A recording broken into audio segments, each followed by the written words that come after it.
Hello everyone, my name is Harshita. Welcome to my YouTube channel Study with Harshita, जिसमें आज हम Haryana police constable specially for female के लिए जो हम ये वीडियो बना रहे हैं उसमें डिस्कस करेंगे हम क्या सिलेबस रहने वाला है, कौन कौन सी बुक्स जो है वो बहुत इम्पोर्टेंट हैं और कितने मार्क्स हमें पास होने के लिए चाहिए ताकि हम फिज़िकल के लिए क्या अपेयर हो सकें। ठीक है, देन शुरू करते हैं।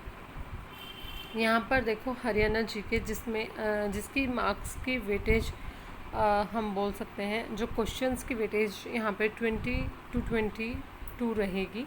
ठीक है, देखो गाइस एक बार मैं आपको बता देती हूँ, जो टोटल क्वेश्चन है वो 100 होंगे और जो टोटल मार्क्स होंगे वो आपको 80 मार्क्स का जो आपका पेपर होगा और 20 मार्क्स का जो आपका अदर क्राइटेरिया होगा उसमें फ़िज़िकल आ जाएगा और उसमें आपका जो सोशल इकोनॉमिक क्राइटेरिया है उसमें से आपको मार्क्स मिलेंगे। ठीक है, और जो हम जो एक्सपेक्ट कर सकते हैं जो और एज्यूम कर सकते हैं कि हमें 65 प्लस तो चाहिए पास होने के लिए। ये फाइनल कट ऑफ की बात कर रही हूँ मैं, इतने मार्क्स तो हमें चाहिए। ठीक है, इससे अगर कम होगा तो मे बी हमारा सिलेक्शन रुक सकता है, तो इसलिए हम हरियाणा जीके से शुरू करते हैं। इसके लिए हम कोई भी बुक ले सकते हैं। आगे मैं आपको इसके बुक के लिए बताऊंगी कौन सी बुक बहुत अच्छी रहेगी और इसका जो डिटेल सिलेबस है वो हम डिस्कस करेंगे। ठीक है, ज़्यादा टाइम नहीं ले रही हूँ मैं आपका, जल्दी बता देती हूँ मैं आपको। मैथ्स के जो है 10 to 12 क्वेश्चन रहेंगे। इंग्लिश के जो 8 to 10, कई बार क्या होता है 8 क्वेश्चन आ जाते हैं और कई बार 10 क्वेश्चन आ जाते हैं, इट डिपेंड्स ऑन पेपर। ठीक है, हिंदी के भी 8 से 10 क्वेश्चन रहेंगे, कंप्यूटर के भी। ठीक है, हिंदी और जो इंग्लिश है वो नॉर्मल रहने वाली है, वो ज़्यादा हाई लेवल की नहीं जाती कभी भी। ठीक है, जितना भी हमने 10th लेवल तक पढ़ा है उसमें सिर्फ वही चीज़ें कवर होती हैं। कंप्यूटर की रही बात, जो पिछले साल क्लर्क का जो पेपर आया था उसमें ज़्यादा जो हाई लेवल का ग्रेजुएशन लेवल तक का जो कंप्यूटर है वो पूछ लिया गया था, बट उसके बाद कभी भी उससे ज़्यादा नहीं पूछा गया है। सिर्फ 11th-12th का जो NCERT है वहाँ तक का ही हमें कंप्यूटर कवर करना है। ओके, ठीक है, वो हम अपनी जो नॉर्मल जो कॉम्पिटिटिव एग्ज़ाम की बुक है वहाँ से हम क्लियर कर सकते हैं। एक दो क्वेश्चन इधर से उधर हो सकते हैं, लेकिन जो आपका मेन जो मटेरियल है वो कवर हो जाएगा। ओके, अब हम इंडिया जीके की बात करते हैं। इसमें हमें हिस्ट्री, जियोग्राफी, साइंस और उसके करंट अफेयर, इसमें हमें जो हरियाणा का करंट अफेयर है वो भी लेना है, प्लस में हमें इंडिया जो जीके है उसका करंट अफेयर भी लेना है। ठीक है, the 7th one is animal husbandry and agriculture. ठीक है, एनिमल हस्बेंड्री और एग्रीकल्चर के हमें अच्छे से अपने जो है या हम नोट्स बना सकते हैं या फिर वीडियोस से काम चल सकता है। इसके लिए हमें कोई स्पेसिफिक बुक पढ़ने की ज़रूरत नहीं है, हमें मास्टरी नहीं करनी है। इसमें बहुत सारे वीडियोस हैं 2-3 आवर्स की, वहाँ से हम अपना जो ये टॉपिक है वो क्लियर कर सकते हैं। ओके, ठीक है, now come to the syllabus, जो इसका डिटेल सिलेबस है। देखो गाइस, जो ये सिलेबस बहुत अच्छे से कर जाएगा, मुझे नहीं लगता वो कहीं पे भी इस कंपटीशन में रह सकता है। हरियाणा जो कांस्टेबल फ़ीमेल के लिए मैं बात कर रही हूँ। वैसे भी 15 to 20 डेज़ बचे हुए हैं, इतना ज़्यादा हमारे पास टाइम भी नहीं है कि हम बहुत सारी चीज़ें करें। ठीक है, अब हम इतना कर ले वो बहुत मोर देन सफिशेंट है। ठीक है, हमारे लिए क्या है, मोर देन सफिशेंट है अगर हम ये कर लेते हैं। हरियाणा जीके के लिए आप एकलव्य ले सकते हैं।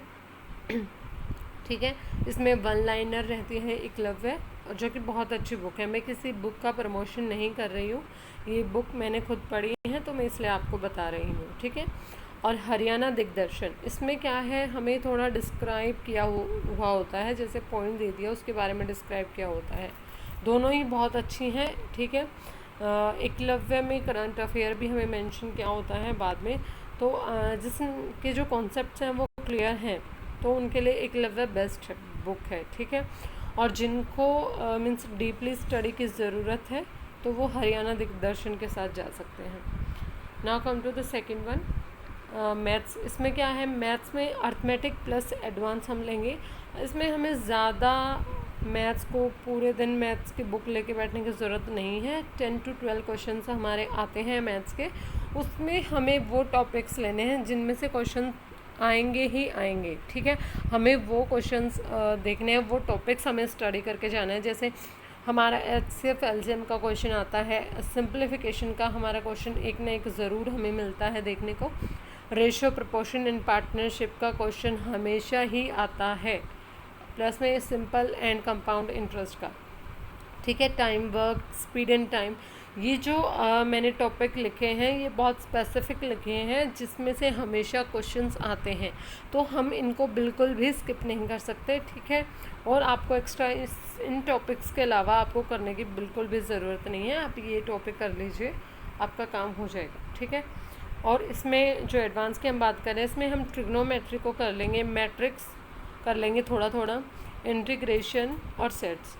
इनमें से हमेशा कई बार क्या होता है क्वेश्चंस आ जाते हैं, तो हम इनको छोड़ के नहीं जा सकते। इससे अच्छा है हम थोड़ा सा कर लें इसको, ठीक है, थोड़ा सा देख के जाएं ताकि जो इजी क्वेश्चन है वो हमारे हो जाए, ठीक है। करंट अफेयर के लिए आप बहुत ज़्यादा, ये नहीं है कि आप करंट अफेयर की मैगज़ीन्स ले आए हैं हर महीने की, अगर वो आप इस टाइम पे कवर करने की कोशिश करोगे तो वो बिल्कुल भी पॉसिबल नहीं हो पाएगा, क्योंकि वो सब पहले की बातें थी, ठीक है। मैं ये नहीं कह रही आपको नहीं करना है, आपको करना है, लेकिन क्या करना है आपको, आप क्या कर सकते हैं, पूरे 6 मंथ्स करंट अफेयर का वीडियो देख सकते हैं, ठीक है। उसे 1-2 बार देख लीजिए, उससे क्या हो जाएगा, आपका जो है क्लियर हो जाएगा जो आपकी करंट अफेयर्स हैं। ऐसे ही आप हरियाणा का कर सकते हो, प्लस में आप ऐसे ही क्या इंडिया जीके के लिए कर सकते हो, ठीक है। ये लास्ट 6 मंथ का आप कर लोगे तो ठीक, मतलब अच्छा रहेगा। और 1 ईयर तो आपको आई थिंक करना ही चाहिए, लेकिन अब 15 to 20 डेज़ हैं, तो इतने में आई थिंक आप 6 मंथ्स का ही कर पाओगे, लेकिन 1 ईयर का आपको करके जाना चाहिए, ठीक है। Okay, now come to general awareness. General awareness में हमें क्या क्या करके जाना है, history of India and freedom struggles, ठीक है। इसमें हम हिस्ट्री को क्या है जो देखो हमें इसमें क्या करना है, जो हरियाणा में भी जो हिस्ट्री के जो पॉइंट्स हैं, ठीक है, जैसे हर्षवर्धन का जो काल था और हड़प्पा जो सभ्यता की बात करी गई है, और बहुत सारी ऐसे सिविलाइजेशन की इसमें बात करी गई है, तो उसमें हमें क्या करना है, अपने हरियाणा से भी कोरिलेट करके चलना है, ताकि हमें चीज़ें बहुत अच्छे से भी याद हो और हमें कोई प्रॉब्लम भी ना हो, और हमें दोनों का कवर हो जाए। जियोग्राफी, इंडियन पॉलिटी से क्वेश्चन आता है इसमें, क्योंकि हम पॉलिटी में जो कुछ एक आधी धारा भी पूछ सकते हैं, या फिर आर्टिकल जो हमारे हो गए, ठीक है, उसमें ये सब चीज़ें पूछ सकते हैं, ठीक है। तो हमें ये जो टॉपिक है ये करके जाना है। इंडियन इकोनॉमी से सिर्फ 1-2 क्वेश्चन हो सकता है और नहीं भी हो सकता है, ठीक है, ये डिपेंड करता है। जनरल नॉलेज, ये हमें करंट अफेयर भी करना है इसमें, प्लस हमें क्या करना है, जो इसमें अपने जनरल साइंस, इसमें फ़िज़िक्स, केमिस्ट्री और लाइफ साइंस, देखो इसमें जो हमें बायो है उस पर ज़्यादा फोकस करना है इसमें। और जो हमारे लाइट रिफ्लेक्शन के जो ये चैप्टर्स हैं, इसके कई बार क्या होता है फॉर्मूलाज भी पूछ लिए जाते हैं, और जो न्यूमेरिकल पोर्शन भी इसका आ जाता है। तो हमें क्या करना है, बहुत डीप में नहीं जाना है, हमें अपनी जो बायो है वो क्लियर करनी है, और मोटा मोटा जो हमें 10th तक की जो हमारी क्या होती है साइंस होती है उसको देख के चलना है। अब हिंदी में आ जाइए। हिंदी के बहुत नॉर्मल टॉपिक है, ठीक है, बहुत छोटे छोटे टॉपिक हैं, बहुत जल्दी हो जाएंगे। आप अगर पढ़ें अच्छे से तो एक दिन में आपका हिंदी कवर हो सकता है। इसमें उपसर्ग, प्रत्यय, समास, इससे क्या होता है, एक जो नंबर का क्वेश्चन आता ही है इनमें से, ठीक है। तो आप ये देख लेंगे, इसमें मुझे डिफ़ाइन करने की आई थिंक कोई नीड नहीं है, ठीक है। अब इंग्लिश में आ जाइए, ठीक है। इंग्लिश जो सेशन है वो कई बार क्या होता है, कई लोगों के लिए थोड़ा डिफ़िकल्ट लोग समझते हैं, लेकिन इतना डिफ़िकल्ट भी नहीं है, ठीक है। हम अगर थोड़ा थोड़ा जैसे करके चले जाएंगे, उससे क्या होगा कि हमारा कुछ ना से तो अच्छा है कि हम कुछ करके आएँ, ठीक है, और कुछ हमें ऐसे लगे कि हमारा ठीक है, तो वो बेटर रहेगा। तो हम इसमें अगर ज़्यादा नहीं कर सकते तो कुछ टॉपिक तो हम इसमें कर ही सकते हैं, ठीक है। तो इसमें स्पॉटिंग एरर हो गया, reading comprehension, cloze test, antonym synonym आप सबको आते होंगे। इसमें हम कर सकते हैं। एक्टिव पैसिव आप ज़रूर करके जाइएगा, क्योंकि इसमें से हमेशा 1 और 2 क्वेश्चंस ज़रूर आते हैं। स्पेलिंग एरर से भी हम एक जो क्वेश्चन है वो अटैम्प्ट अच्छे से कर सकते हैं, तो यहाँ से भी हम अपना जो एक नंबर चुरा सकते हैं। रीजनिंग, ठीक है, रीजनिंग जो है इतनी हार्ड नहीं आती है हरियाणा के एग्ज़ाम्स में, ठीक है, तो ये भी हम कर लेंगे।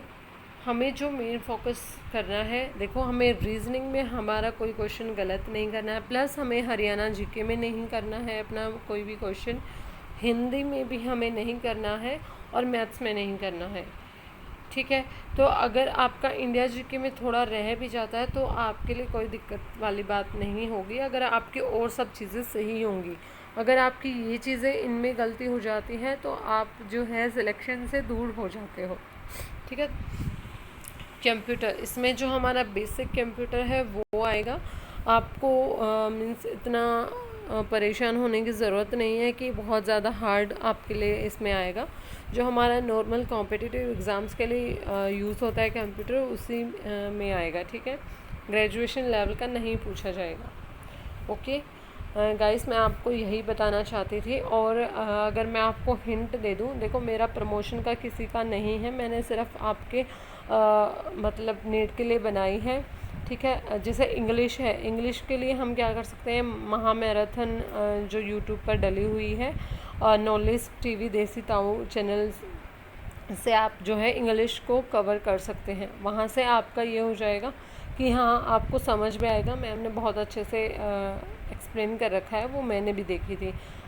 एग्रीकल्चर एंड एनिमल हस्बेंड्री के लिए आप सिर्फ नोट्स या फिर आप क्या कर सकते हैं, वीडियोस देख सकते हैं, 3-4 जो घंटे की बहुत सारी वीडियोस हैं यूट्यूब पर, तो वहीं से आपका जो काम हो जाएगा, ठीक है। मैथ्स के लिए आप कुछ इम्पोर्टेंट टॉपिक को कर लेना, ठीक है, जो कि मैंने इसमें मेंशन किए हैं। इससे बाहर बिल्कुल करने की ज़रूरत नहीं है आपको।